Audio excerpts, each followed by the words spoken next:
Vande Mataram friends. तो आज हम एक नए टॉपिक को लेकर आए हैं आपके सामने, इंडिया वर्सेस चाइना।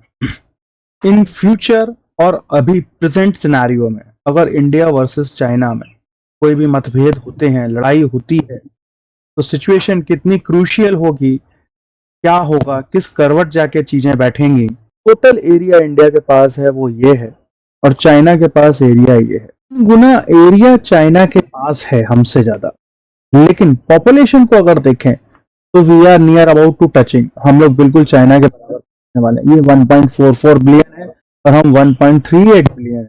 मतलब आने वाले शायद 1 या 2 साल में या 3 साल में, या हो सकता है कि हमने टच भी कर ली, पूरा क्रॉस कर जाएंगे, इनसे ज्यादा पॉपुलेशन हो जाएगी, लेकिन हमारे पास रहने के लिए जगह नहीं रहेगी, जो इंडिया के लिए सबसे बड़ी प्रॉब्लम है। हमारे पास रहने के लिए जगह नहीं होगी in comparison to China.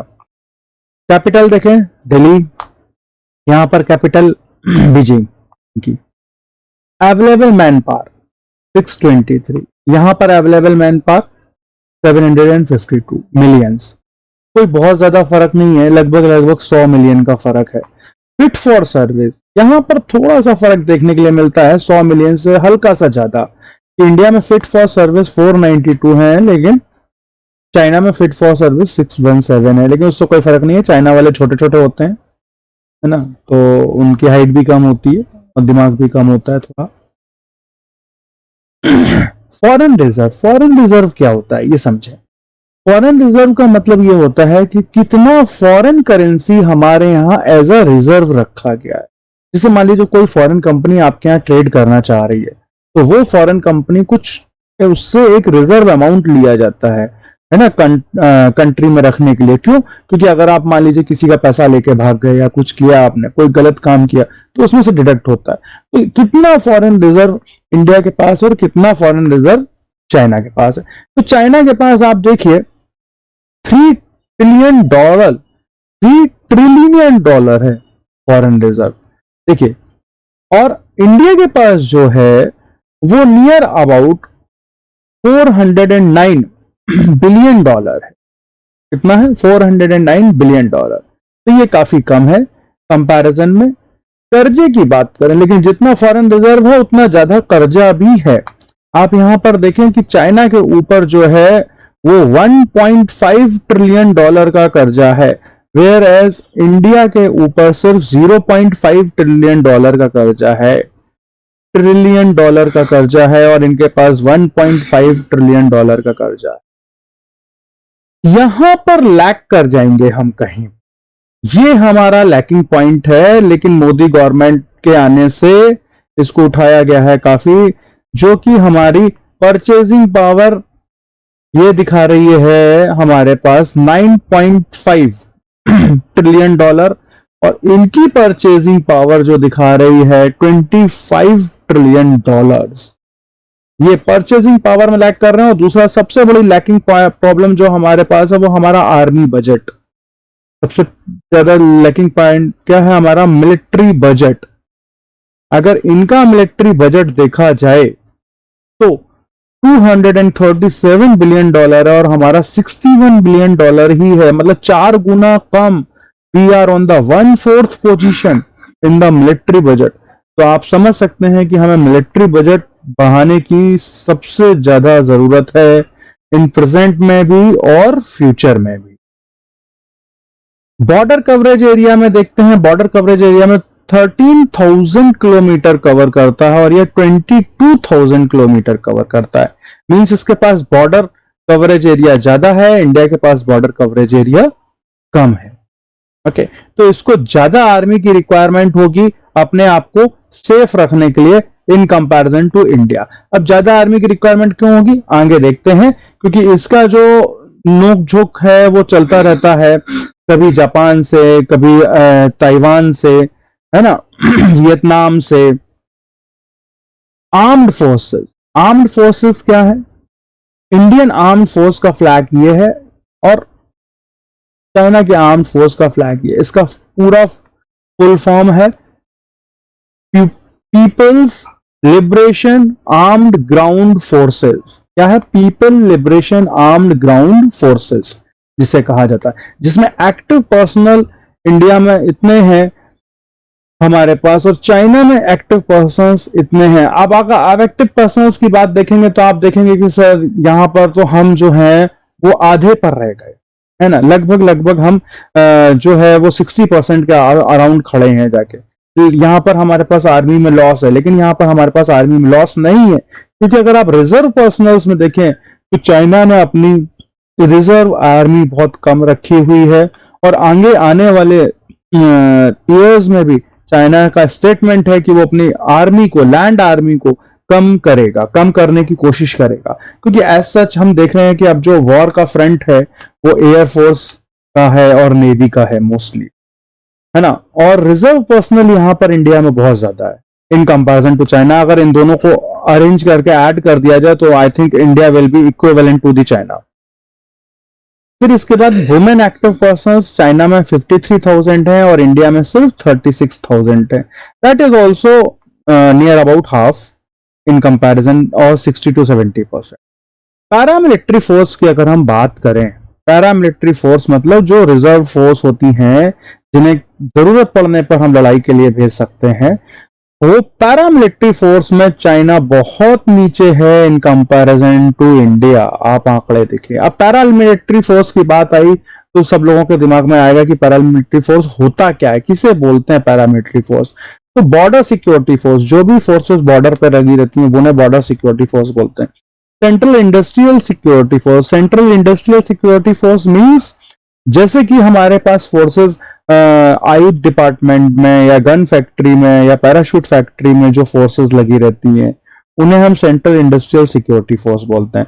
Central reserve force जिसे सीआरपीएफ बोलते हैं, जब कभी दंगे होते हैं ब्लू ड्रेस वाले आते हैं उन्हें। इंडो तिब्बतियन बॉर्डर फोर्स, ये हमारी आईटीबीपी है। और national security guard NSG, NSG जब ताज होटल में अटैक हुआ था तो एनएसजी ने ही जाके कवर किया था उस समय। और सशस्त्र सीमा बल, ये एसएसबी। तो ये इनका आंकड़ा है पैरामिलिट्री फोर्स का हमारे पास, जो कि हमारे पास रिजर्व में है और जो कि चाइना से I think we are on the 4 times to the China, 4 गुना ज्यादा है हमारे पास चाइना से रिजर्व फोर्स। बात आती है कॉम्बैट टैंक की, तो कॉम्बैट टैंक की बात आती है, इनके पास 14,000 टैंक्स हैं और हमारे पास सिर्फ 5,000 टैंक्स। लेकिन यहां पर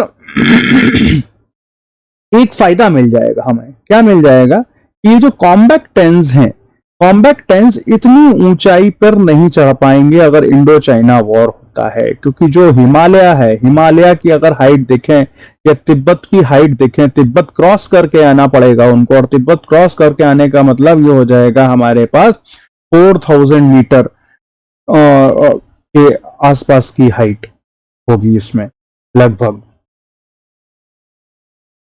तो ये 4,000 मीटर जो हाइट होगी वो बहुत ज्यादा हाइट होती है और इतनी हाइट पर कॉम्बैट टैंक्स को लेकर आ पाना बहुत ही मुश्किल होगा। इतनी हाइट पर कॉम्बैट टैंक्स को लेकर आ पाना बहुत ही मुश्किल होगा हमारे लिए। तो लेकिन उसी जगह यहां पर टोटल आर्टिलरी की बात आती है। इसकी बात आती है टोटल आर्टिलरीज की। ये आर्टिलरीज क्या होती हैं? हल्की होती हैं, कहीं पर भी एक जगह से दूसरी जगह रख दी जाती हैं, टैंक की तरीके से, तोप की तरीके से काम करती हैं, जिसमें चाइना के पास 5,000 है और इंडिया के पास 4,000। अब इंडिया ने जो काम किया है, इंडिया ने अपना डिफेंस जो बढ़ाया है वो इस चक्कर में बढ़ाया है कि जो उसके आसपास के आर्मी, देखिए अब चाइना के पास क्या है, चाइना ने दुश्मनी बहुत सारे लोगों से ले रखी। इधर वियतनाम है, ताइवान है, जापान है, अमेरिका है ना, तो बहुत सारे लोगों से ले रखी। तो चाइना को बहुत सारी चीजें देखनी पड़ेंगी। लेकिन इंडिया की जो सिर्फ अगर आईआर रिलेशनशिप देखें, इंटरनेशनल देखें रिलेशनशिप, तो सिर्फ पाकिस्तान और चाइना ही दो दुश्मन हैं और उनके ही हिसाब से हमने अपनी डिफेंस को डिजाइन किया हुआ है। ठीक है, अब वो डिजाइन कैसे तरीके से किया, हमें पता है कि चाइना से लड़ाई होगी तो हम ये कॉम्बैट टैंक पहाड़ पर, हिमालय पर नहीं चढ़ा पाएंगे 4,000 मीटर पे। लेकिन ये आर्टिलरीज जो हैं, हल्की हल्की गन्स, इनको हम चढ़ा देंगे। कैसे चढ़ा देंगे? चाइना के पास ऐसा कोई भी हेलीकॉप्टर नहीं है डबल डायना वाला। देखिए आप, इसमें डबल चाइना है। ये चिनूक हेलीकॉप्टर है जो कि इंडिया ने ऑलरेडी यूएसए से परचेज कर रखा है। और क्यों कर रखा है? सिर्फ इन आर्टिलरीज की वजह से परचेज कर रखा। ये क्या करता है, एक बार में 2 आर्टिलरीज उठा लेगा, एक आर्टिलरी उठा लेगा और उठा के ले जाकर कहीं भी किसी भी हाइट पर रख देगा जाकर। अब सबसे बड़ी प्रॉब्लम सॉल्व यहां पर होती है इंडिया की कि ये हेलीकॉप्टर लिया है, प्लेन नहीं लिया है। क्योंकि आपको पता है कि हिमालयन तिब्बत के फॉर्मेट में जो एरिया होगा वो बहुत कम होगा। एरिया क्या होगा, आपको रनवे कहीं नहीं मिल पाएगा। आप मिजोरम साइड में जाएं, आपको रनवे नहीं मिल पाएगा, आपको हेलीकॉप्टर की जरूरत पड़ेगी। तो इसलिए डबल विंग के हेलीकॉप्टर्स लिए और सीधे ये हेलीकॉप्टर ऊपर की तरफ राइज कर जाएंगे। क्या होगा, ये हेलीकॉप्टर सीधे सीधे ऊपर की तरफ राइज कर जाएंगे। मतलब ये बिल्कुल ऐसे राइज कर जाएंगे, परपेंडिकुलर, जहां पर खड़े बस वहीं से राइज कर दिया। मतलब उठाया आर्टिलरी को, यहां से उठाया और यहां जाके रख दिया। मतलब इनको रनवे की कोई जरूरत नहीं है, इनको रनवे की किसी भी तरीके की कोई जरूरत ही नहीं है। मतलब आपके रनवे अगर उस समय खत्म भी हो जाए किसी तरीके से अटैक में, जैसे अगर आपको याद है 1971 का अटैक जो पाकिस्तान का हुआ था, पाकिस्तान ने आके धड़ाधड़ सबसे पहले इंडिया के जितने भी रनवेज थे और फ्लाइट रनवेज थे उन पे अटैक किया था। लेकिन वो अटैक इतना ज्यादा बेकार अटैक था कि इंडिया का कुछ बिगड़ा ही नहीं था, कोई भी डैमेज नहीं हुआ था, है ना। तो उसका डिस्कशन हम लोग किसी और वीडियो में करेंगे। आप लोग कमेंट में बताइएगा तो करेंगे। तो ये चिनूक हेलीकॉप्टर इंडिया ने सिर्फ और सिर्फ चाइना को देखते हुए ही लिया हुआ है कि ये आर्टिलरीज देखिए आप, इसमें बिल्कुल सेम क्वांटिटी में है हम, है ना। और आर्म्ड फोर्स व्हीकल एएफवी आप देखिए चाइना के पास 35,000 है और इंडिया के पास 10,000 है। लेकिन अब आर्म्ड फोर्स व्हीकल में भी इंडिया ही आगे है। क्यों? क्योंकि ये आर्म्ड फोर्स व्हीकल चाइना हर जगह यूज करता है। अगर चाइना को हांगकांग में कुछ कराना है, दंगे कराने हैं या उनको सप्रेस करना है तो भी इसी एएफवी का यूज करेंगे। और अगर चाइना को मान लीजिए ताइवान में जाके देखना है तो भी यही करेंगे, वियतनाम में जाके जाना है तो भी यही करेंगे। उसका बॉर्डर बड़ा है, उसको ज्यादा जरूरत पड़ेगी। ऐसा नहीं है कि पूरा 35,000 इंडिया के लिए वो लेके आ जाएंगे, ठीक है। और ये व्हीकल्स पहाड़ के लिए इतने ज्यादा अप्रोप्रिएट भी नहीं है। फील्ड आर्टिलरी देखिए, फील्ड आर्टिलरी में क्या होगा। ये फील्ड आर्टिलरी जो है ये बहुत लाइट वेट होती हैं। ये चिनूक हेलीकॉप्टर से ये भी उठाई जाती हैं, है ना। और इसमें देख लीजिए इंडिया इनके पास सिर्फ 1200 है और इंडिया ने 4000 मंगा के रखी हैं। बेसिकली जो टोटल आर्टिलरी की बात कर रहा था मैं, उस टोटल आर्टिलरी में से एक पोर्शन निकल के आता है जिसे बोलते हैं फील्ड आर्टिलरी। और ये सबसे ज्यादा हल्की होती हैं, ये लाइट वेट होती है और ये किसी भी जरा सी जगह पे खड़े हो जाए। आप देख रहे हैं ना कि इनका एरिया देखिए, आप इनका एरिया बेसमेंट देखिए जरा कितना कम है और टैंक का एरिया देखिए आप कितना ज्यादा है। टैंक को खड़े होने के लिए, स्टेबल खड़े होने के लिए कितनी जगह चाहिए होगी और इनको स्टेबल खड़े होने के लिए कितनी कम जगह चाहिए होगी, है ना। तो ये जरा सी छोटी सी जगह में आप कहीं पर भी प्लेस कर सकते हैं। आप सियाचिन पे भी ले जाके रख सकते हैं। आप इसमें चिनूक हेलीकॉप्टर में ला दिए और सियाचिन पे ले जाकर रख दीजिए और सियाचिन पे ले जाके आप दोनों तरफ से इनको मॉनिटर कर सकते हैं, पाकिस्तान की तरफ से भी और चाइना की तरफ से। तो यहां इंडिया बढ़त में है और चाइना नुकसान उठा लेगा। नाउ अब बात करते हैं इंडियन एयरफोर्स की। लोगो इज दिस और इसे क्या कहेंगे, people liberation air armed force. क्या बोलेंगे, people liberation air armed force. आगे बढ़कर आते हैं, इनमें देखते हैं कि अगर एयरपोर्ट्स की बात करते हैं, किसी भी समय लड़ाई होती है और एयरपोर्ट्स की जरूरत पड़ती है, तो इंडिया के पास 346 और इनके पास 507 हैं। तो अगर एरिया के हिसाब से देखा जाए और एनिमीज के हिसाब से देखा जाए, रिक्वायर्ड एनिमीज के हिसाब से, तो आई थिंक जो सिनेरियो है वो इक्विवेलेंट बैठता है, कोई दिक्कत नहीं है। यहां पर इंडिया को भारी नुकसान उठाना पड़ सकता है। ये एवैक्स एयरक्राफ्ट है। एवैक एयरक्राफ्ट क्या होता है, इनके ऊपर ये रडार लगा होता है और ये रडार सिस्टम हवा में ही नेविगेट करते हुए बताता है कि आगे से कोई फाइटर प्लेन आ रहा है अटैक करने के लिए या नहीं आ रहा है, या कहीं पर S-300 लगा हुआ है कि नहीं लगा हुआ है। S-300 क्या होता है कि एयरफोर्स का एक डिफेंस सिस्टम होता है जो रशिया से लिया हुआ है चाइना ने। वो क्या होता है, परपेंडिकुलर लगा रहता है, इस तरीके से सिलेंड्रिकल्स होते हैं S-300। और अगर आप मान लीजिए आप कोई फाइटर प्लेन आता है उसकी रेंज में, तो वो उस फाइटर प्लेन को मारकर गिरा देगा। या मान लीजिए कोई मिसाइल आप फायर करते हैं तो वो उस मिसाइल को वो रास्ते में ही खत्म कर देगा। जैसे अभी आयरन डोम वाला आपने देखा होगा इसराइल और पैलेस्टीन कॉन्फ्लिक्ट में, बिल्कुल उसी तरीके से S-300 काम करता है। दिस S-300 चाइना ने इंडिया के बॉर्डर्स के आसपास अपने रेंज में लगा रखे हैं। तो ये रडार सिस्टम है, ये फ्लाइंग रडार आप इसे कह सकते हैं। आप इसे क्या बोल सकते हैं? फ्लाइंग रडार कह सकते हैं। यहां पर इंडिया के पास क्वांटिटी काफी कम है और इसको इंक्रीज करने की जरूरत है इन फ्यूचर। नाउ अब टोटल एयरक्राफ्ट की अगर हम बात करें तो टोटल एयरक्राफ्ट इंडिया के पास है 2369, वेयर इनके पास है 4000 के आसपास। कोई बहुत ज्यादा फर्क नहीं है क्वांटिटी में। अगेन मैं वही कहूंगा कि अगर एनिमीज देखें तो अगर कभी भी इंडिया का अगर चाइना का कॉन्फ्लिक्ट होगा तो आई होप दैट कि यूएसए सपोर्ट में आएगा ही आएगा, क्योंकि यूएसए एक मिलिट्री बेस चाहता ही है एशिया में टू काउंटर दी चाइना। ना अब देखिए यहां पर अटैक एयरक्राफ्ट। अटैक एयरक्राफ्ट क्या होते हैं? अटैक एयरक्राफ्ट हमारे पास है 694 और इनके पास है 1791। इनके पास हमसे 3 गुना ज्यादा अटैक एयरक्राफ्ट है। लेकिन आप देखें हमारे पास जो आउटडेटेड अटैक एयरक्राफ्ट है वो सिर्फ 156 है और इनके पास आउटडेटेड एयरक्राफ्ट 559 है और हमारे पास एक्टिव एयरक्राफ्ट 538 और इनके पास 1232। मतलब हम कहीं 2 गुने हाफ पे जाकर बैठते हैं।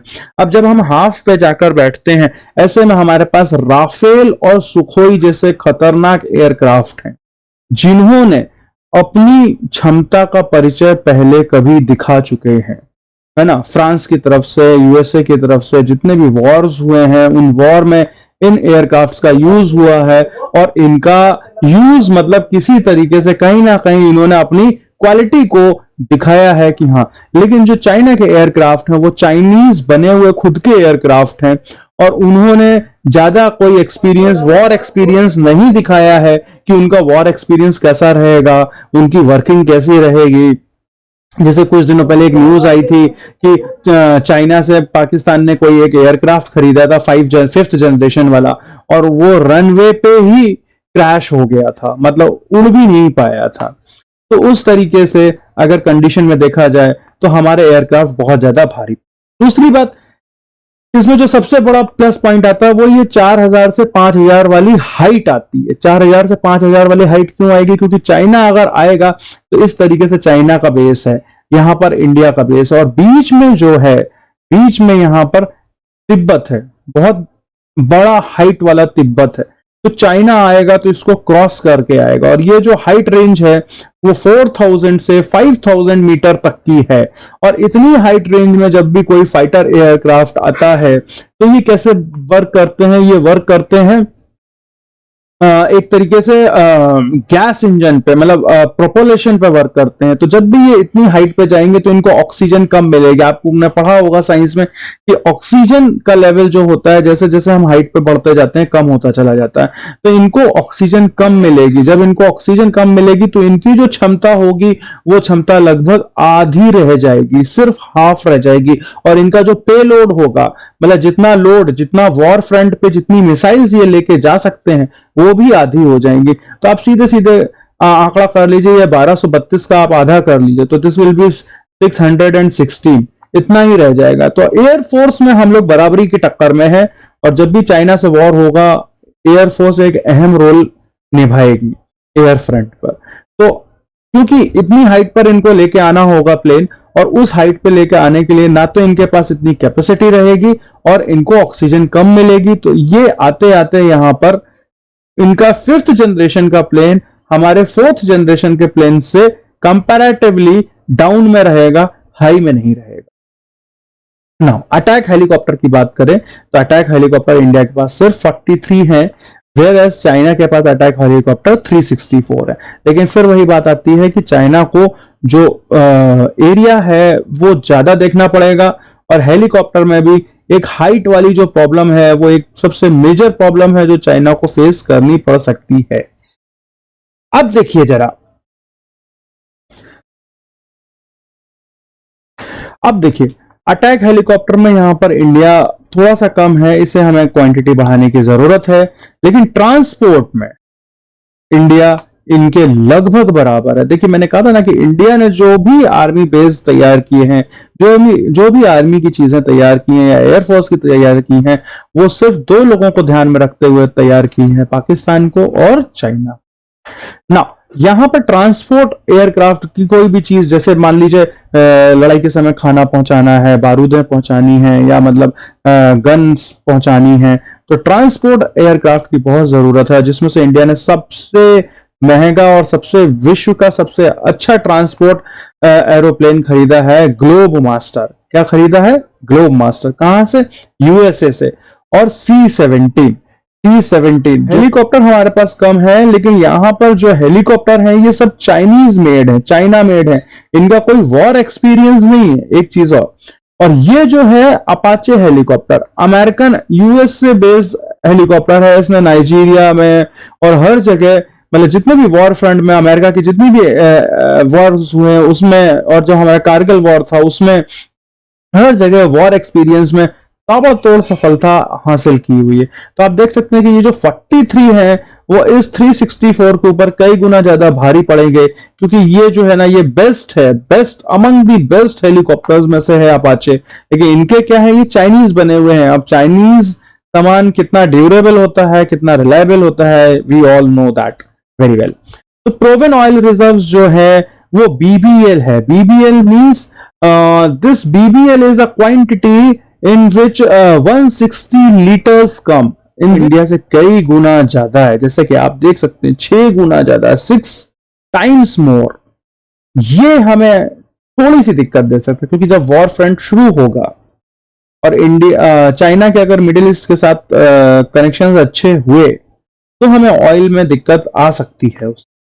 ऑयल प्रोडक्शन, इनका ऑयल प्रोडक्शन भी ज्यादा है, इसीलिए ये साउथ चाइना सी में दखलंदाजी कर रहे हैं, क्योंकि साउथ चाइना सी में माना गया है कि ऑयल की एक बहुत बड़ी खान है, जिसकी वजह से इनका वियतनाम और जापान से झगड़ा चल रहा है, और ये जबरदस्ती उस बहुत बड़ी खान को, साउथ चाइना सी को पूरा कैप्चर करने में लगे हुए हैं। तो ऑयल प्रोडक्शन के लिए मैंने कहा ना कि एक ऑयल ऐसा होगा, द मैटर ऑफ कंसर्न होगा फॉर इंडिया। ऑयल कंजम्पशन भी देखिए, जहां पर ऑयल रिजर्व हमारे पास कम से कम 6 गुना कम है, लेकिन ऑयल कंजम्पशन हमारा सिर्फ और सिर्फ 1/3 या 2.5 टाइम्स ही कम है। तो हम ऑयल कंजम्पशन में बहुत ज्यादा कंज्यूम कर रहे हैं इन कंपैरिजन टू चाइना। अगर देखा जाए जिस हिसाब से हमारे पास रिजर्व है। वाटरवे कवरेज पे आते हैं। आप कह रहे हैं कि वाटरवे कवरेज क्या होता है, कि कितना रास्ता वाटर से आसपास है। तो इंडिया के पास 14,000 किलोमीटर के आसपास ही उसे नेवी लगानी पड़ेगी, वेयर एज चाइना को कम से कम आप मान के चलिए 1 लाख किलोमीटर के आसपास नेवी लगानी पड़ेगी। यहां इंडिया बहुत ज्यादा प्लस में है और ये चाइना नेगेटिव में चला जाएगा, क्योंकि चाइना को जापान की तरफ भी लगानी ही पड़ेगी और यूएसए का भी फ्रंट उधर से ओपन रहेगा, तो यूएसए को भी कवर करना ही पड़ेगा। नहीं वेयर इंडिया को सिर्फ, मैंने आपको बोला ना कि पाकिस्तान एंड चाइना दो ही हमारे दुश्मन होंगे, एनिमीज होंगे उस समय। अब देखिए इंडियन नेवी की बात करें तो उसका लोगो ये रहेगा और ये चाइनीज नेवी है। ये क्या है? People liberation armed navy.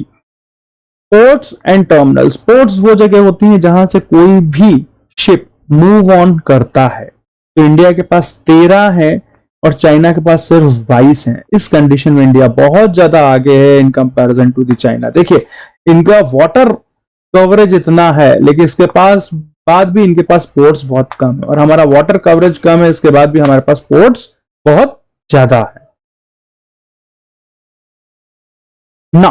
Patrolling vessels, patrolling vessels में भी इंडिया काफी ज्यादा आगे है इन कंपैरिजन टू चाइना, क्योंकि चाइना को साउथ चाइना सी भी कवर करना पड़ेगा और नीचे इंडियन ओशन भी कवर करना पड़ेगा। अगर पेट्रोलिंग में आपने सुना होगा न्यूज में कि चाइनीज जो नेवी है वो पेट्रोलिंग में आ जाती है कभी कभी, लेकिन इंडिया ने इस चीज का विरोध किया है और अगेंस्ट में है। हमारे पास 139 पेट्रोलिंग वेसल्स हैं, जबकि चाइना के पास सिर्फ 220 पेट्रोलिंग वेसल्स हैं।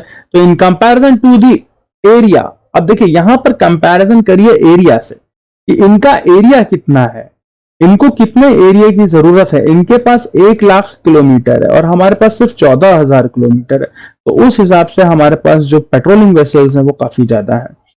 अब देखिए यहाँ पे सबमरीन की केस में ये जो है, यहां पर हम कह सकते हैं कि इंडिया हैवी लॉस में है।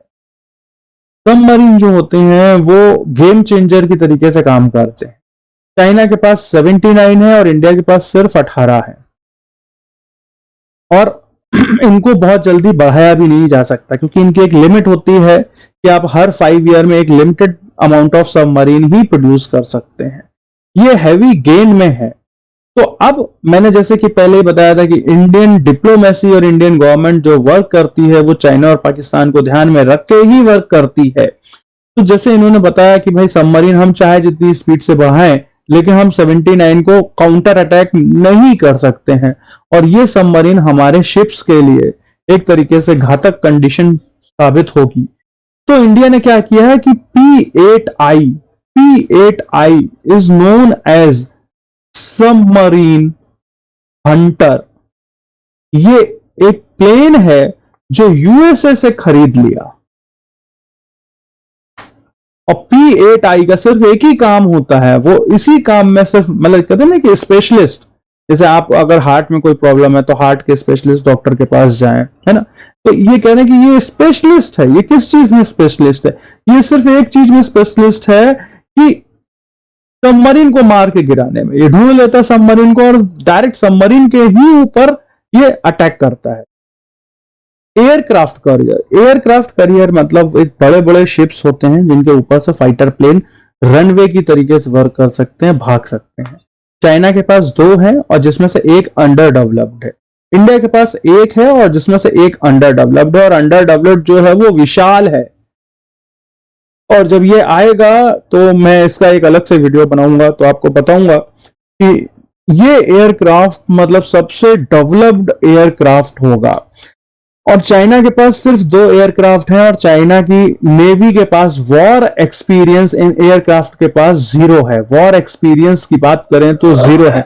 इंडिया के पास एक एयरक्राफ्ट जरूर है, हम ये मानते हैं, लेकिन एयरक्राफ्ट इंडिया 2 फाइटर एयरक्राफ्ट को रिटायर कर चुका है। अब आप समझिए, इनके पास 2 हैं और इंडिया 2 को रिटायर कर चुका है, हमारे यहां यूज हो चुका है। विक्रमादित्य एयरक्राफ्ट हमारे पास सबसे बड़ा एयरक्राफ्ट था, है ना। और हमारे पास जो वॉर एक्सपीरियंस है वो पाकिस्तान नेवी के साथ बहुत तगड़ा वॉर एक्सपीरियंस है। जब बांग्लादेश बना था 1971 में, है ना, जब हम कोई दूसरी वीडियो बनाएंगे तो उसमें बहुत ही अच्छी तरीके से इन एयरक्राफ्ट्स का करियर का बहुत अच्छा रोल था उस समय, है ना, जब बांग्लादेश का पार्टीशन हुआ था।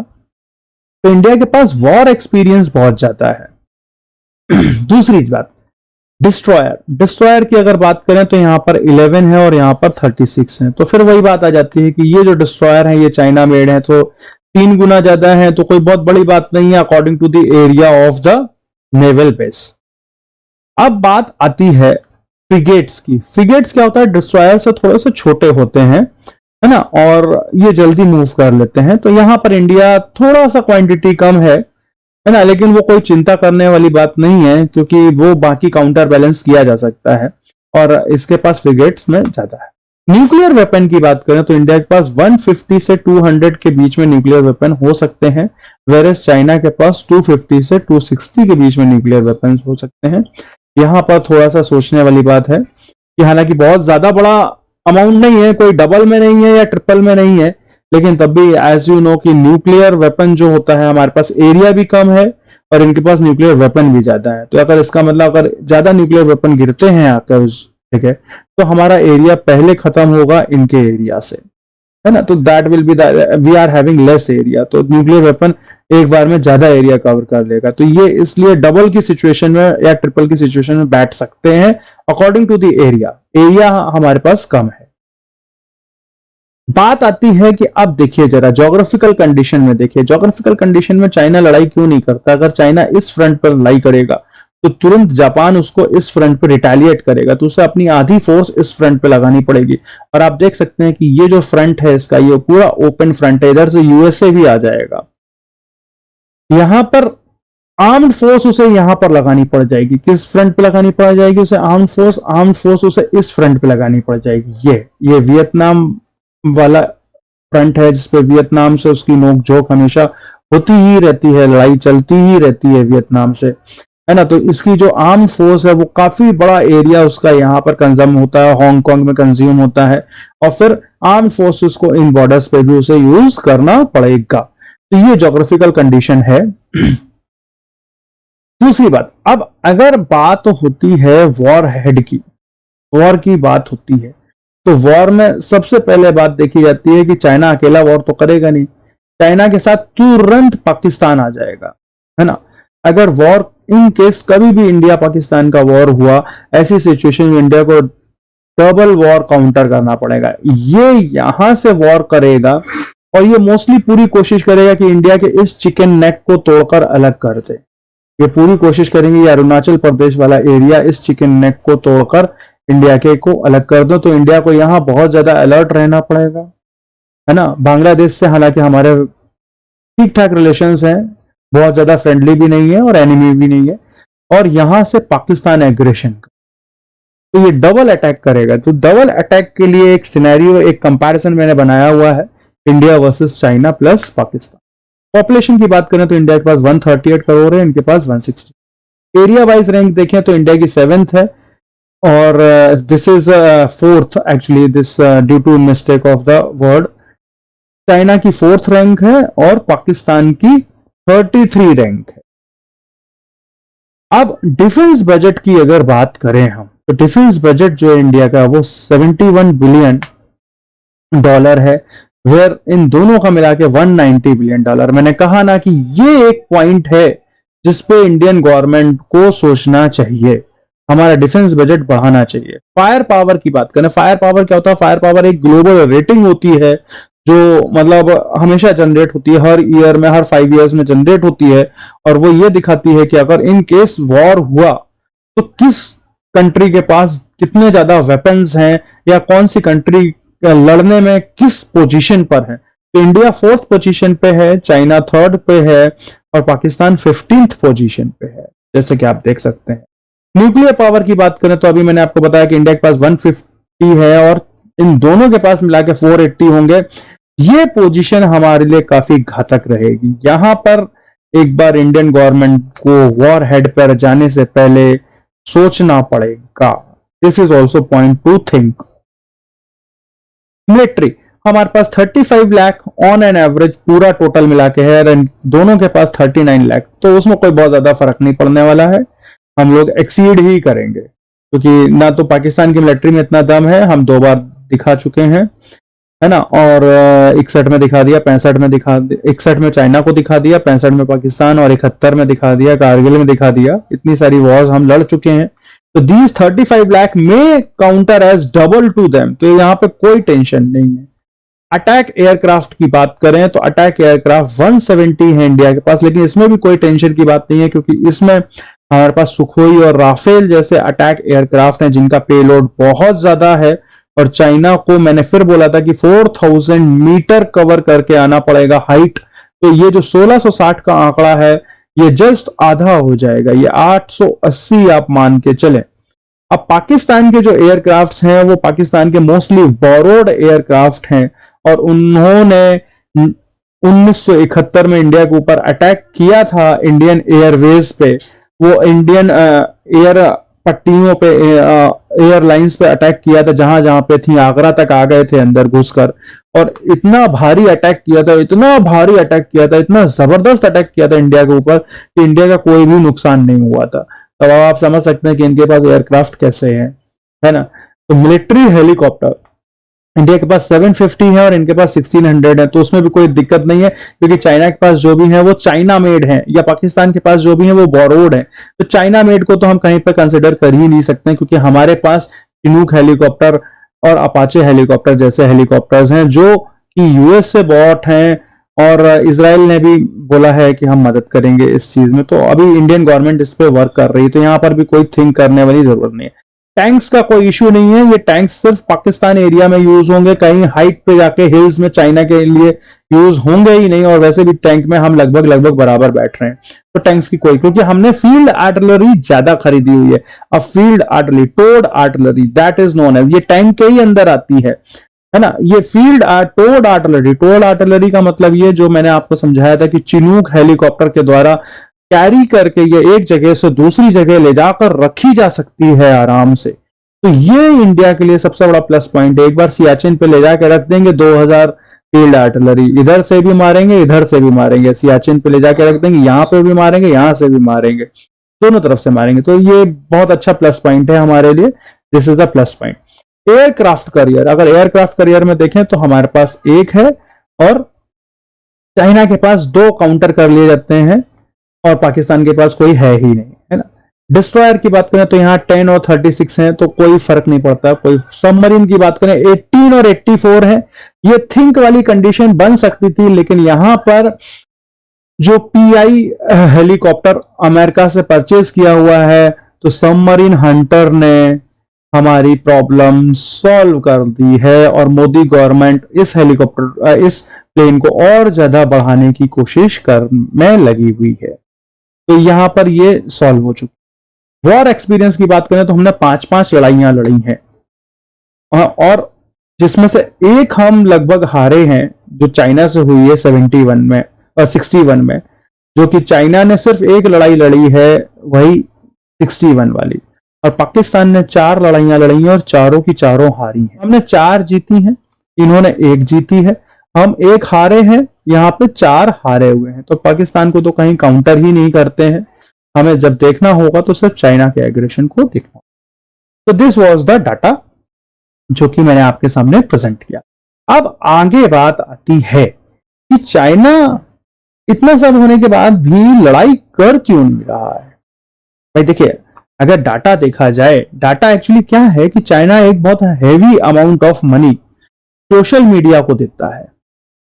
जरा समझिएगा, चाइना एक बहुत heavy amount of money social media को देता है अपनी झूठी तारीफ करने के लिए, और जबकि अपनी ही कंट्री में सोशल मीडिया को बैन किया हुआ है चाइना ने।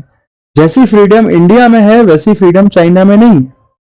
जो कंडीशंस चाइना में है, चाइना की आर्मी का एक सर्वे आया था और उसमें यह बोला गया था कि चाइना की आर्मी जो है, चाइना की आर्मी एटलीस्ट 40% आर्मी जो है वो डिप्रेशन की शिकार है। मतलब वहां क्या होता था कि कॉलेज से जैसे ही बच्चे निकलते हैं उनको जबरदस्ती, जो फिट स्टूडेंट्स होते हैं उनको जबरदस्ती आर्मी में भर लिया जाता है। अगर आप आर्मी में जाने से मना करते हैं तो आपके घर वालों को अलग अलग तरीके की यातनाएं दी जाती हैं। तो वहां की आर्मी जो है वो हैप्पी नहीं है गवर्नमेंट से। जबकि इंडियन आर्मी की अगर बात करें तो इंडियन आर्मी में जितने भी लोग जाते हैं वो अपनी मर्जी से जाते हैं, स्वेच्छा से जाते हैं, देशभक्ति से जाते हैं। तो बात यहां पर आई कि इंडिया के पास एक सबसे बड़ा प्लस पॉइंट है नेशनलिज्म, जो कि चाइना के पास नहीं है।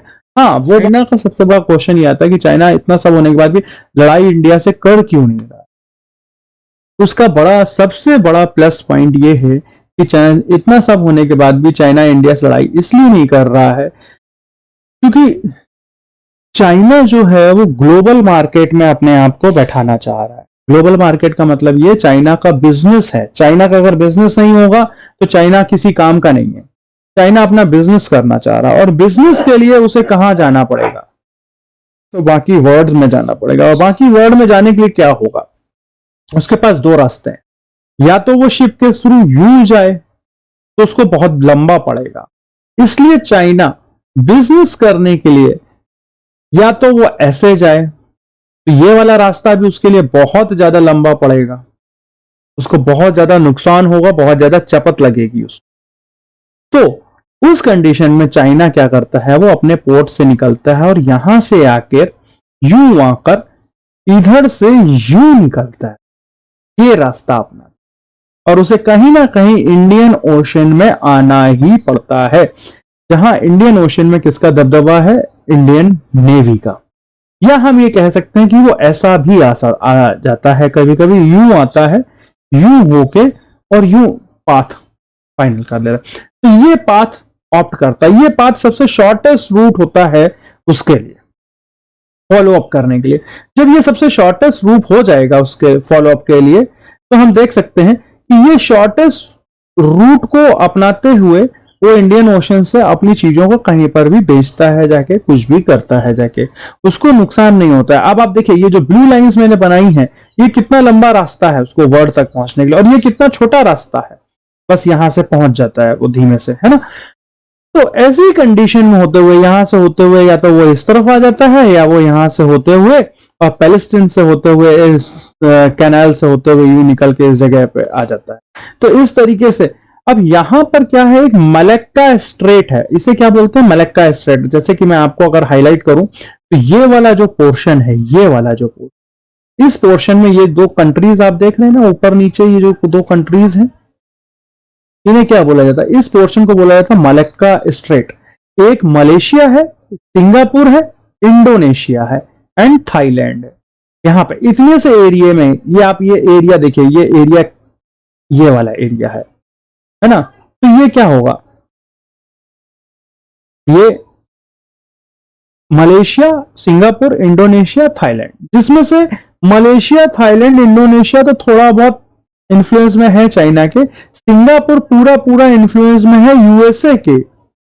यूएसए एक इशारा करेगा, सिंगापुर यहां तुरंत ब्लॉक कर देगा, इनके जहाज नहीं निकलेंगे यहां से। और जब जहाज नहीं निकलेंगे, यूएसए ने खुद का अपना नेवल एक एयरक्राफ्ट करियर यहां पर डाला हुआ है, इसीलिए लाकर। अब इससे जस्ट ऊपर, थाईलैंड से जस्ट ऊपर, यहां पर कहीं जरा देखिए, थाईलैंड से जस्ट ऊपर यहां पर कहीं अंडमान निकोबार आता है, यहां पर जस्ट ऊपर। जैसे ये यहां से निकलेंगे, यहां पर अंडमान निकोबार आ जाएगा, इंडिया का क्या आ जाएगा, अंडमान निकोबार आइलैंड। तो अंडमान निकोबार आइलैंड जो हमारे पास है, तो इंडिया क्या करेगा, अपना नेवल बेस और एयरक्राफ्ट कैरियर यहां पर लगा देगा, सीधे सीधे वर्टिकली यहां पर लगा देगा।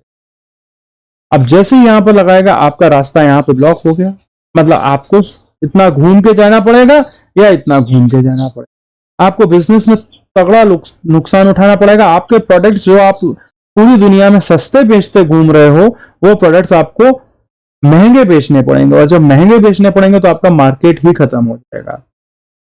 अभी भी शायद आपको याद है, जब गलवान घाटी का इंसिडेंट हुआ था, तो मोदी जी ने एक बहुत ही डिप्लोमेटिक कदम उठाया था। वो कदम ये था कि चाइना की जितनी भी कंपनीज थी उनको बैन कर दिया था उठा के, है ना। बॉर्डर पे पूरा सामान सड़ गया था चाइना का। तो चाइना को क्या बिजनेस थ्रेट अगर मिलता है, कहीं से मनी का लॉस होता है, तो वो इसलिए शांत बैठा हुआ है, क्योंकि वो इंडियन ओशन में आके इंडिया से लड़ नहीं सकता है। अगर वो इंडिया से लड़ेगा तो उसके बिजनेस के लिए सबसे बड़ा थ्रेट होगा। और ये जो मलक्का स्ट्रेट है, मलक्का स्ट्रेट, इसे मलक्का जल संधि बोलते हैं, है ना। इसके लिए India is a prominent member of this treaty. Malacca treaty का जो सबसे बड़ा लीडर है आप कह सकते हैं, या जो सबसे बड़ा मेंबर है, वो इंडिया ही है ना। वो अंडमान निकोबार आइलैंड होने की वजह से। चलिए अब इसी में आगे बढ़ते हैं और हम देखते हैं कि चाइना ने इन सब चीजों को काउंटर अटैक करने के लिए क्या सोचा है और किस तरीके से काउंटर अटैक कर रही है। तो देखिए, चाइना ने प्रेजेंट कंडीशन में अमीन अल नसर, the president and CEO of Saudi Arabian Oil Company, the world's largest oil producer, मतलब यूएई, आप देख सकते हैं ये यूएई है और ये ईरान है। और यूएई के ये जो बंदा है, इसने ये बोला है कि नेक्स्ट 50 इयर्स तक China will be are prominent partner. और अगले 50 साल तक चाइना का जो 50% एनर्जी कंजम्पशन है, वो कौन होल्ड करेगा, यूएई होल्ड करेगा। पहले रशिया जो था वो यूएई से सबसे ज्यादा ऑयल प्रोडक्शन और ऑयल चीजें लेता था, लेकिन इस समय रशिया को ओवरटेक करके 2020 और 2021 में चाइना नंबर 1 पोजीशन पे पहुंच गया है यूएई से, ऑयल के मामले में, ऑयल ट्रांसपोर्टेशन के मामले में और खरीदारी के मामले में, पार्टनरशिप के मामले। तो चाइना ने, अब देखिए सऊदी अरेबिया और ईरान दोनों एक दूसरे के दुश्मन है, लेकिन चाइना ने इतनी अच्छी तरीके से डिप्लोमेसी से इनको टैकल किया है। चाइना ने अपने अच्छे रिलेशन सऊदी अरेबिया से बना लिए और ईरान से भी बना लिए। ईरान में भी एक ह्यूज डेवलपमेंट किया है। चाइना ने कहा है $400 बिलियन का डेवलपमेंट वो अगले 25 सालों में ईरान के अंदर करेगा। तो आप देखिए ईरान और सऊदी अरेबिया दोनों को काउंटर किया हुआ है। जबकि आप देखें ये दोनों मुस्लिम कंट्रीज हैं और चाइना में यूगर मुस्लिम्स जो यहां पर इस एरिया में रहते हैं, इनकी कंडीशन इतनी बुरी है। सब लोग पैलेस्टीन के बारे में चिल्लाते हैं कि पैलेस्टीन के मुस्लिम्स के साथ अत्याचार हो रहा है, लेकिन यहाँ जो चाइना के मुसलमानों के साथ अत्याचार हो रहा है इनके बारे में कोई कुछ नहीं कहता है। इसलिए नहीं कहता है क्योंकि चाइना एक ह्यूज अमाउंट, आप समझ रहे हैं, $400 बिलियन इन्वेस्ट कर रहा है यार। तो पैसे से सब कुछ खरीदा जा सकता है। तो चाइना की जो मेन स्ट्रेटेजी है वो बिजनेस एंड मनी है। तो अब आप देखिए कि चाइना यहां पर क्या कर रहा है। चाइना एक कॉन्सेप्ट यहां पर बिल्ड कर रहा है। वो कॉन्सेप्ट क्या है जरा समझिए। चाइना ये सोच रहा है कि इन केस अगर हमारी इंडिया से कभी लड़ाई होती है, ऐसी सिचुएशन में अगर इन केस इंडिया से हमें कभी लड़ाई होती है और इंडियन ओशन हमारे लिए ये मलक्का स्टेट के थ्रू ब्लॉक होता है, तो चाइना क्या करेगा, एक कॉरिडोर बनाने की कोशिश कर रहा है। पाकिस्तान होते हुए, ईरान में इन्वेस्ट कर ही दिया। पाकिस्तान से ईरान, देखिए अगर इसको थोड़ा सा जूम करके देखा जाए, मैं आपको जूम करके दिखाता हूं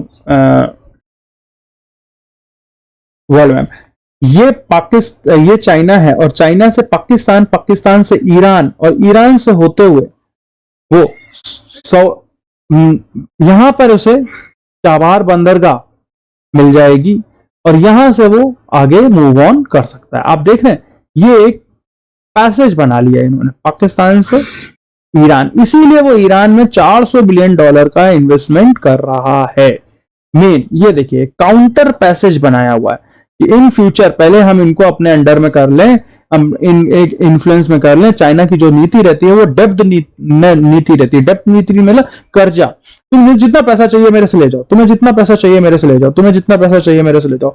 अब एक कंडीशन ऐसी आएगी कि तुम कर्जे में डूब जाओगे और जब तुम बहुत कर्जे में डूबोगे हम तुमसे कहेंगे मेरा पैसा वापस दो, तुम मेरा पैसा वापस नहीं दे पाओगे। तो ऐसी सिचुएशन हम तुमसे कहेंगे हम तुम्हारा पोर्ट ले रहे हैं, यहां पर हमारी आर्मी आएगी, हम तुम्हारा ये पोर्शन ले रहे हैं, यहां पर हमारी आर्मी आएगी। पाकिस्तान क्या इसी ट्रैप में आ गया है, ये डेप्थ ट्रैप बोला जाता है ना, ये पॉलिसी होती है ना। तो चाइना ये खेल रहा है पूरी कंट्रीज के साथ, पाकिस्तान इसमें अंदर में आ गया है, ईरान के साथ वो ये खेल रहा है ताकि उसको ये एक पैसेज मिल जाए। दूसरी बात, यहां पर ऑस्ट्रेलिया और न्यूजीलैंड के पास यहां पर बहुत छोटे छोटे आइलैंड्स हैं, ये बहुत छोटे छोटे आइलैंड्स हैं। जैसे कि यहां पर मैंने दिखाया आपको ऑस्ट्रेलिया के जस्ट ऊपर और न्यूजीलैंड के पास ये बहुत छोटे छोटे आइलैंड्स हैं। जैसे इंडोनेशिया हो गया, पलाऊ हो गया, मार्शल आइलैंड हो गया, क्रिबाटी हो गया, नरऊ हो गया, टिविली हो गया, समोआ हो गया, टोंगा हो गया, फिजी हो गया, वनाउटू हो गया, सोलोमन आइलैंड हो गया, पापुआ न्यू गिनिया हो गया। इन सारे आइलैंड्स में चाइना अपना मॉनेटरी इन्वेस्टमेंट कर रहा है बहुत तेजी से। क्या कर रहा है? Monetary investment. कौन सा? इसी ट्रैप के चलते हुए आपको जितना पैसा चाहिए ले लो, लेकिन फिर बाद में हम आपसे उसकी जगह आपकी जमीन लेने लगेंगे। बेस्ट एग्जांपल उसके लिए समोआ है। Samoa is an island over here और ये वहां के प्रेसिडेंट है। Samoa is the most significant example of China depth trap diplomacy as China accounts as much as 40% of depth of this small island country। मतलब इस island के ऊपर जितना कर्जा है, जैसे नहीं अभी मैंने बोला कि डेप्थ में है, इंडिया भी डेप्थ में है, चाइना भी डेप्थ में है, तो हम लोग वर्ल्ड बैंक से कर्जा लेते हैं, कहीं दूसरी कंट्रीज से कर्जा लेते हैं, तो ये आइलैंड जितने भी कर्जे में है उसका 40% अकेले चाइना होल्ड करता है शेयर। अब चाइना इससे कहेगा कि मेरा कर्जा वापस दो, लेकिन ये दे नहीं पाएगा। जब दे नहीं पाएगा तो इस जगह पे चाइना अपनी कॉलोनी बनाना शुरू, है ना, आप समझ रहे ना, चाइना अपनी कॉलोनी बनाना शुरू कर देगा, नेवल बेस को लाकर खड़ा करना शुरू कर देगा। तो इन केस इंडिया से वो लड़ाई जरूर करेगा, बिल्कुल करेगा, 100% करेगा। चाइना और इंडिया की लड़ाई होनी ही है फ्यूचर में। एक बार ये वाला रूट क्लियर हो जाए, ये वाला लैंड रूट क्लियर हो जाए और एक बार चाइना को यहाँ के आइलैंड्स का पोजीशन मिल जाए, ये वाला रूट क्लियर कर ले, चाइना 100% लड़ाई करेगा। ये दो रूट सिग्निफिकेंटली ऑन करके चाइना 100% लड़ाई करेगा, क्योंकि यहां ऑस्ट्रेलिया जो है वो यूएसए के इन्फ्लुएंस में बैठा हुआ है पूरा, है ना। तो आप समझ रहे हैं ना कि इसलिए ऑस्ट्रेलिया को काउंटर करने के लिए उन्होंने और अमेरिका को काउंटर करने के लिए ये छोटे छोटे आइलैंड्स पे अपना नेवल बेस बनाएगा वो। तो ये स्ट्रेटजी है जिस पे चाइना वर्क कर रहा है। इंडिया को ये पूरा सोचना चाहिए इंटरनेशनल रिलेशनशिप पे, और हमें भी कुछ इसी तरीके को इनको काउंटर करने के लिए सोचना चाहिए, और हमें अपने अच्छे रिलेशनशिप मेंटेन करने चाहिए मिडिल ईस्ट के साथ, क्योंकि इसलिए ये यहां पर एक ट्रैप ना क्लियर कर पाए इन लोगों के लिए। सो आई होप दैट कि ये वीडियो आप लोगों को अच्छा लगा होगा। कमेंट में बताएं नेक्स्ट वीडियो किस टॉपिक पर बनाया जाए, है ना, और किस पे बनाया, जैसे 1971 का वॉर है या चाइना वॉर है या जो भी है। वॉर के अलावा भी अगर आपको कोई किसी दूसरे टॉपिक पे पूछना हो या चाहते हो आप बनाएं कि हम वीडियो, तो प्लीज जरूर कमेंट करें, और ये वीडियो कैसा लगा वो कमेंट करके जरूर बताएं। Thank you all of you.